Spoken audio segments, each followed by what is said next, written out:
Hello everybody, welcome back to the channel. If you have not been here before, my name is Debbie and I read a lot of books. Have I filmed anything since I put this bedside table back? I'm not sure. Basically, I'm getting really antsy about moving and I'm just moving things around at the moment. I have just done 3 books together from the Whitehaven Hunters. Yes, I've done 3 more Whitehaven Hunters, which are book 4, 5 and 6. So it's Hunter's Dawn, Midnight Fire and Immortal Dusk by TJ Green. And there's also a book 7 here called Brotherhood of the Fallen. So I'm looking forward to the next couple of books coming out. I really enjoy these books. Admittedly, I think of all of the spin-offs of this franchise that TJ Green has done, my favourite has to be the Whitehaven Witches. But this has definitely become a close second. At first, it took me a second to kind of warm up to it when I got into book 1, but actually, I think it's because there's elements of like historical fiction in there, because it's like religious based, and so you've got all these religious fables, and yeah, it's kind of fascinating. So I'll have I got a blurb for Hunter's Dawn so you can get an idea of what's happening. An ancient inscription raises more questions than answers. Shadow and the Nephilim's hunt for Black Kronos is far from over. When they find a hideout, they discover an ancient Sumerian stone tablet that forces them to rethink the Nephilim's history and Black Kronos' plans. It seems their quest for the ultimate warrior is far from over.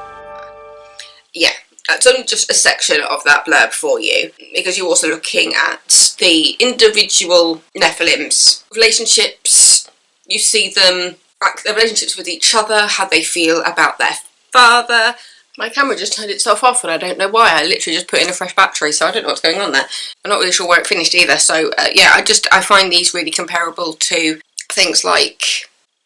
I want to say Sherlock Holmes again. It's not Sherlock Holmes! Indiana Jones. I find it really comparable to Indiana Jones because it's essentially a treasure hunt. So if you like treasure hunts, you'll enjoy these books. But you've also got just the history behind it as well. Because it's the Nephilim that are like the heart of these books, it means that you've got that religious history in there as well, which is fascinating. I mean, I'm not a particularly religious person myself, but I do find the history of religion quite fascinating, because growing up, history was not my favourite subject. Admittedly, I wasn't the biggest fan of the teacher. She tried to fail me for something that I worked really hard on. It was just like, this isn't a printout, I worked really hard on this, and eventually she gave me the grade that I actually deserved. Yeah, so it wasn't really my favourite subject growing up. My subjects were English and music and drama, so my interest in history has kind of evolved as I've gotten older. Now, when I look at religion, like, I respect it.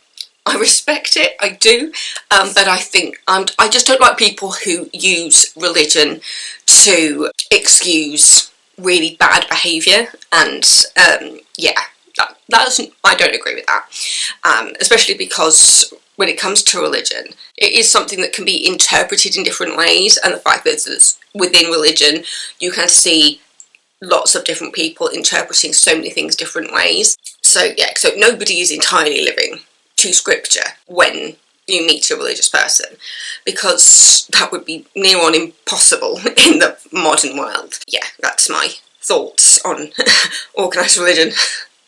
Basically, don't be a dick and we're fine. And don't use your religion to excuse bad behaviour, bigotry and hatred. That's where I am on religion. But yeah, I find the background of these, and especially when you're looking at like religious artifacts and things like that, because that is essentially what they're looking for most of the time within these, and it just opens up this world of fantasy when you're realising that these things that should have been dead for thousands of years are actually still around. It's like the Nephilim, like everyone believes that they all drowned, and yet you've got about 7 or 8 of them in these books that made it to modern day. It's so fascinating, it is so interesting. I love that TJ Green has kind of opened my eyes to this, because this is not something I ordinarily would have read. Sorry, my toe was on the bottom of my tripod, and so I just went doo-doo. But yeah, I do find it absolutely fascinating reading about these stories and the heart behind the religion. Yeah, it's really, really interesting. As in book 6, something has happened which is providing a source of happiness but also a bit of regret at the same time. Basically, the Nephilim's gotten somebody pregnant. One of the Nephilim has gotten somebody pregnant. I'm not going to say who, just in case people are still reading, but I just want to say that it's something that's on the horizon if you are reading these books. But the Nephilim have never actually seen a baby grow up, and so it's a scary moment for them all, but at the same time they want to be really happy, and they're thinking, like, maybe something has changed, maybe there is the possibility of a child surviving. But it's something interesting to go into the next possible 3 books. I don't know if TJ Green's going to keep going. So yeah, it'll be interesting to see the reaction to that. I think it's a topic that not everybody will be wanting to read, I imagine, just because it does include baby and child loss. It's the conversation of it rather than actually happening at this point, but we don't know where this pregnancy storyline is going to go. So yeah, it's something that's kind of like, it's a happy moment because it's just like, yay, she's pregnant. But at the same time, they're just like, oh, but we have never actually seen a child of a Nephilim actually survive beyond about 3 years old or something. I feel like I've said everything and nothing. But yeah, I think it's because there's so many intricate things to these, especially when you've got the artifacts that they're looking for and the stories behind those artifacts, and then looking at the history behind those artifacts and seeing, because it's essentially a fantasy series, seeing the stories behind those come to life. I'm enjoying these books. I'm really loving kind of the religious story element of it, and because I'm hearing stories that I didn't know about, because, you know, I did religious studies at school, religious education for a few years, but then when I got to GCSE level, I don't think I had to do RE anymore. I think the only, did we? And then it was only one person who actually sat the GCSE exam, because it was only one person doing RE GCSE. Basically, the person doing the GCSE exam, everybody had to leave the room really quietly around them. Maybe I did do RE, because I want to say there was some sort of thing that we had to sit at GCSE level, but it wasn't actually a GCSE. But there was one person who was actually doing the GCSE, because I don't think I was in the same room as them, because there was 2 gymnasiums next to each other. And I remember everybody coming out of that gymnasium, coming out and going, "You need to be really quiet because so-and-so is taking GCSE." I remember that. I don't know, is this some sort of strange memory that's been changed over the years, but I swear I did something. Yeah, because I want to say I got a D. I wasn't the best. I got a B in music and C's across the board and a few D's. So yeah, I am not the A-star student that you are looking for. But yeah, I just find it absolutely fascinating kind of when you're looking at the history of these artifacts that are being searched for. And it really is just a treasure hunt, essentially. But you've got all this history packed into it, and you're finding out kind of the religious stories behind it. So that's why I think of them as being religious fables, because a lot of people take religion as gospel, ironically enough, and are convinced that everything in the Bible actually happened. Me, not so much. I see them as stories that were passed on, kind of that idea that we are telling these stories to tell a story. And to impart some kind of wisdom, or, you know, like the idea of that, like, every story has a moral. That's what I get from religious books. Like, it's not that essentially that these things actually happened, it's just that these were stories that were passed on, and they are passing a moral on. You're getting a few of my thoughts on religion. But yeah, so book 4 is Hunter's Dawn, book 5 is Midnight Fire, and book 6 is Immortal Dusk, and it's in the White Haven Hunters books by TJ Green. You can see there's 7 of them there. What's interesting though is that I have actually read book number 13, I think it is, of the White Haven Witches. And there is only 13 of them at this point. When I read book 13, I was like, oh, this feels like a really nice ending. And it's just like, I'm not sure if this actually is the ending, so I don't want to make the video. I think there might be more coming.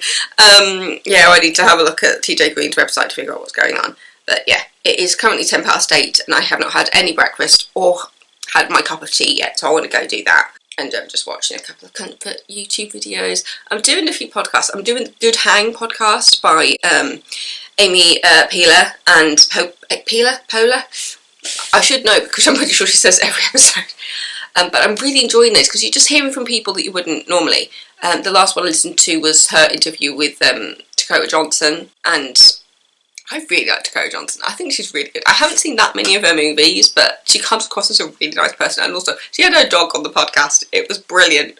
So yeah, if you like watching podcasts, which is what I like to do, the Amy Poehler one is quite fun. I just finished doing the Melissa Joan Hart one as well, because they said they were going to be paused, but now it's been over a year since they uploaded anything to us. So I'm just there hovering over the subscribe button thinking, do I want to stay subscribed? Do I just want to leave it there in case he ever comes back? I don't know. Yeah.